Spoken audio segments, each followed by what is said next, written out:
यानंतर आजच्या कार्यक्रमाचे अध्यक्ष सन्मान्य साहेबराव ठाणगे ज्येष्ठ साहित्यिक यांना मी या ठिकाणी निमंत्रित करतो।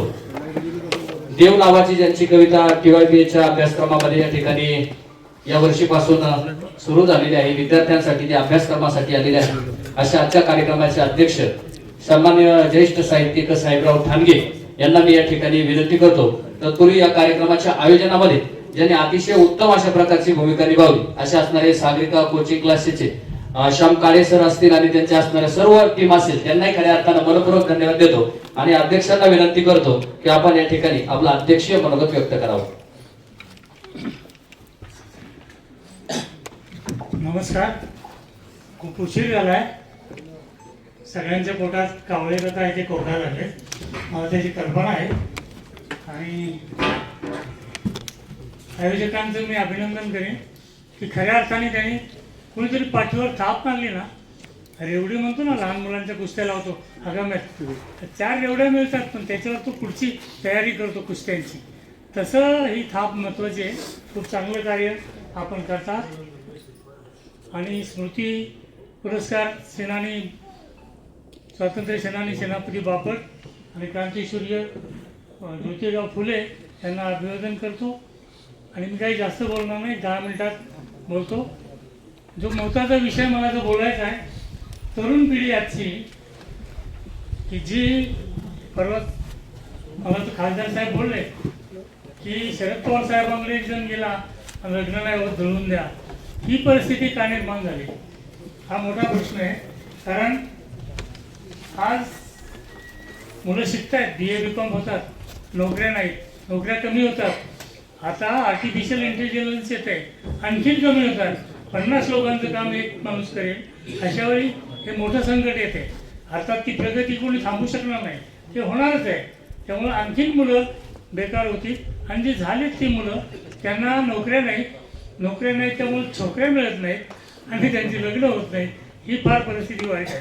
मग अशावेळी ते काय करतात, कुठले ना कुठले इलेक्शन चालूच असतात, ग्रामपंचायत झेलपे चालूच असतात, मग नेत्यांच्या मागे फिरायचं, घोषणा द्यायची आणि मग त्याच्यामुळे त्यांना प्रश्नाधीनता होते, अनेक गोष्टी त्यातनं होतात, त्या कशा होतात आणि काय होतात यासंबंधी मी छोटी कविता तुमच्यापुढे ठेवतो। खूप वेळ झाला आहे, बोलण्यासारखं पुष्कळ आहे, पण कधीतरी योग येईल तेव्हा आपण बोलूया।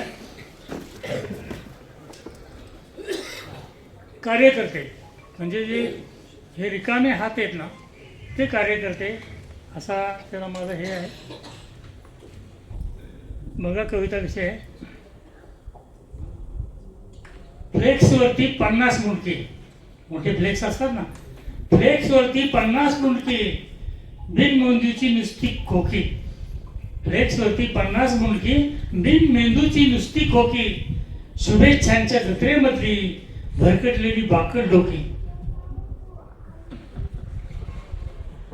पंचायत झाली झेडपी आली, पंचायत झाली झेडपी आली, इलेक्शनचा नाही तोटा, पंचायत झाली झेडपी आली, इलेक्शनचा नाही तोटा, एकाच घरात 5-5 पक्ष, लोकशाहीचा कारभार मोठा, एकाच घरात 5-5 पक्ष, लोकशाहीचा कारभार मोठा, गावामधले अंडील गोरे उगा उकरती उसनी माती, गावामधले अंडील गोरे उगा उकरती उसनी माती, आणि मित्राच्या लग्नात नाचती, पॅन्ट फाटकी चटाक छाती, पॅन्ट फाटकी चटाक छाती, म्हातारी कोतारी राबती रानात, म्हातारी कोतारी राबती रानात, तरणे हिंडती गाव गटा, पुढे मागे, म्हातारी कोतारी राबती रानात, तरणे हिंडती गाव गणा, नेत्यासाठी काय पण दादा तुम्ही फक्त होय म्हणा, नेत्यासाठी काय पण दादा तुम्ही फक्त होय म्हणा, काय काय करू, सतरंजा उचलू खुर्च्या मांडू, सतरंजा उचलू खुर्च्या मांडू, तोंड फाटेस्तोर घोषणा देऊ, सतरंजा उचलू खुर्च्या मांडू, तोंड फाटेस्तोर घोषणा देऊ, राज्याला मस्त धाब्यावरती क्वार्टर मारून कोंबडी खाऊ, हे जे चाललंय ना, राज्याला मस्त धाब्यावरती क्वार्टर मारून कोंबडी खाऊ, मग आदेश आला कामाला लागा, आदेश वरूनच येतो नाही, आदेश आला कामाला लागा, त्यांच्याच घरात तिकीट गेले, आदेशाला कामाला लागला, त्यांच्याच घरात तिकीट गेले, हयातभर राबराब राबून कार्यकर्ते फुकट मेले, हयातभर राबराब राबून कार्यकर्ते फुकट मेले. तर ही जी परिस्थिती आहे ना, ती परिस्थिती सुधारण्याच्या त्यांचे रिकामे हात, मोकळे हात आहे. यांना कोणीतरी काम दिलं पाहिजे. आणि प्रत्येकाला नोकरीत लागेल, इथून पुढे नोकरी नाही आहे मित्रांनो. इथून पुढे तुम्हाला स्वयंरोजगार करावा लागेल आणि तो केल्याशिवाय पर्याय नाही. नोकऱ्या आणखीन कमी होणार आहे. हे इंटेलिजन्स वगैरे काय आलं ना, आर्टिफिशियल, आणखीन कमी होतील. त्यामुळे नोकरीच्या बंधन करू नका. तुम्ही स्वतः काहीतरी सुरू करा आणि त्यातूनच तुमचा उत्कर्ष होईल. आता एक यांनी जे मुद्दा मांडला खासदारांनी की लग्न होत नाहीत मुलाची, त्याचे कारण नोकरी नाही. आणि नोकरी त्याला देईन असं आमचा शेतकरी बांधव म्हणतो, पण त्याच्या मुलाला पण मुलगी नाही मिळत, पण त्याची मुलगी मात्र नोकरदाराला देईल. त्याच्याविषयी एक छोटी कविता म्हणून मी थांबणार आहे की विहिरी भरल्या वीज नाही, विहिरी भरल्या वीज नाही, पीक जळते पाणी मिळेना. विहिरी भरल्या वीज नाही, पीक जळते पाणी मिळेना.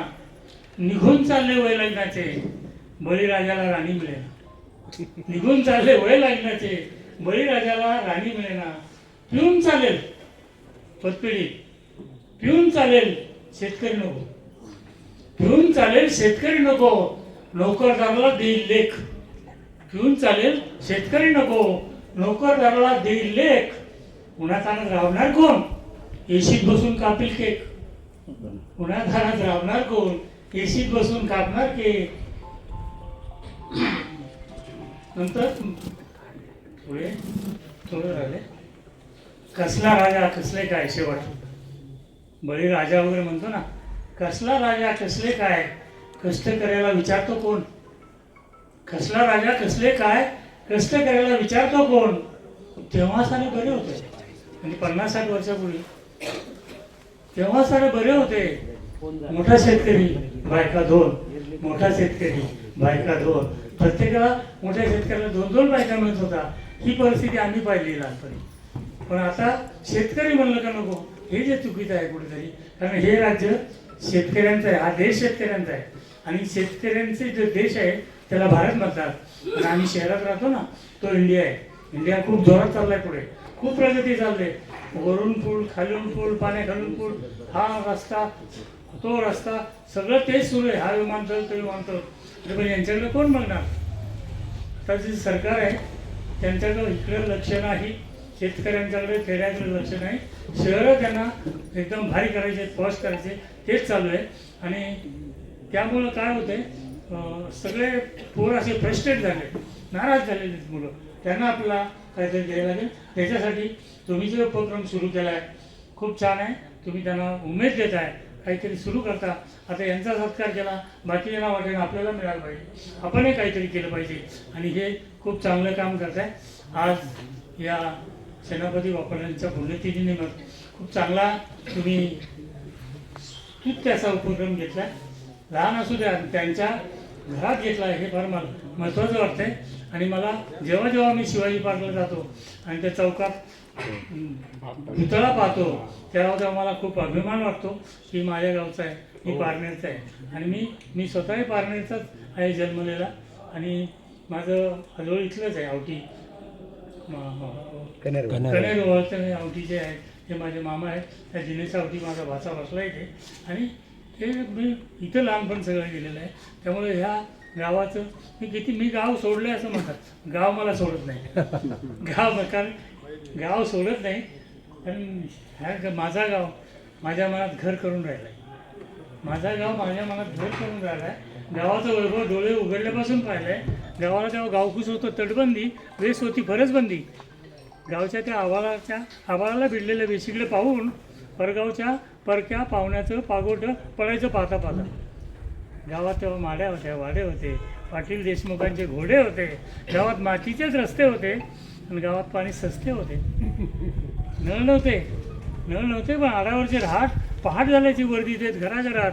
आणि काकडं भरल्या हाताने सडा शिंपडला जाई धाराधारात. आज ती नाही परिस्थिती आहे. आज काय परिस्थिती झाली, गावच्या गावकुशाच्या जागी लखलखते सडक डांबरी काळी.